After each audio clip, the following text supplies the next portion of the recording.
Subscribe कीजिए हमारे channel Sonipat 24 को। सबसे पहले लेटेस्ट खबरें देखने के लिए बेल आइकन को दबाइए।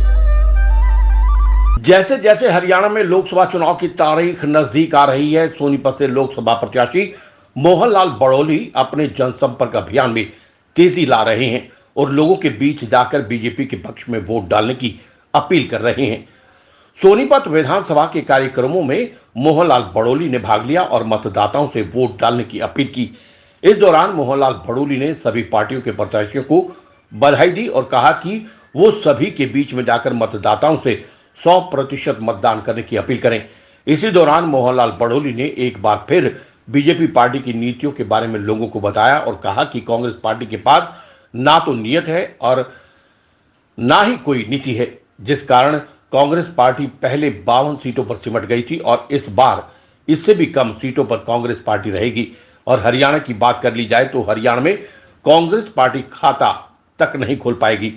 कांग्रेस पार्टी के पास कोई संगठन नहीं है और बीजेपी पार्टी पन्ना प्रमुख तक काम कर रही है और इसी के बलबूते पर उपचुनाव समय 10 सीटों पर बीजेपी पार्टी जीतकर संसद तक पहुंचेगी। मैं सबसे पहले तो जितने भी प्रत्याशियों ने नामांकन पत्र दाखिल करे हैं सबको बहुत बहुत बधाई और शुभकामना देता हूं कि वो जनता के आशीर्वाद लेने के जिस प्रकार से मैं जनता के बीच में जा रहा हूं वो भी जाएंगे और जनता जनार्दन जो निर्णय करेगी वो स्वीकार होगा।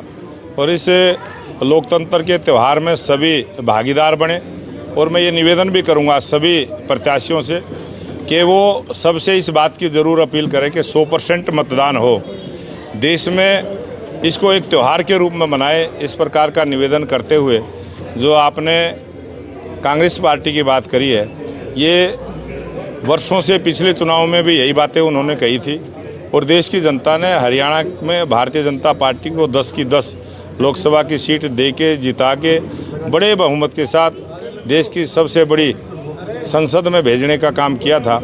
और इस 2024 में भी हरियाणा प्रदेश की जनता 10 की 10 लोकसभा की सीट भारतीय जनता पार्टी के नेताओं को जिता कर देश की लोकसभा में भेजने का काम करेंगे। और 4 जून को 10 लोकसभा की और 1 करनाल की विधानसभा की 11 सीटें भारतीय जनता पार्टी जीत के बड़े बहुमत के साथ सरकार बनाने का काम करेगी। जेजेपी पार्टी के नेता दुष्यंत चौटाला ये कह रहे हैं कि भूपेंद्र सिंह हुड्डा उत्तर मोह में लीन हो गए और सिर्फ रोहतक के अलावा किसी सीट से कोई मतलब नहीं रख रहे हैं।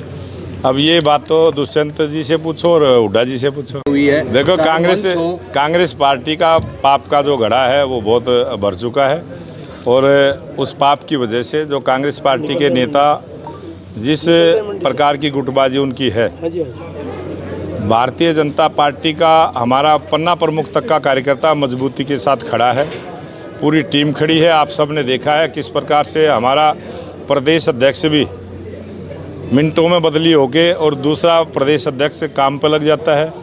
आप सब ने देखा है हमारे प्रदेश के पूर्व मुख्यमंत्री मनोहर लाल जी मिनटों में बदली होकर दूसरे मुख्यमंत्री उसी प्रकार से काम में लग जाते हैं।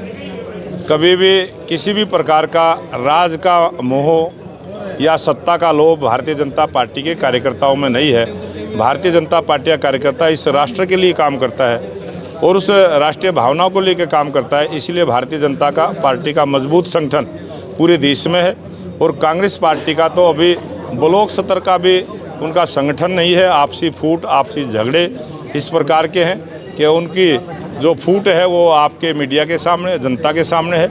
इसलिए इस देश की जनता ने कांग्रेस को नकार दिया है। कांग्रेस आज कहीं भी नहीं है, कांग्रेस की ना नेता है ना नीति है। इसीलिए कांग्रेस पार्टी जो पिछले चुनाव में 52 सीटों पर सिमटी थी, अब की बार उससे भी डाउन जाएगी और हरियाणा प्रदेश में तो खाता खुलने की कोई गुंजाइश बची नहीं है।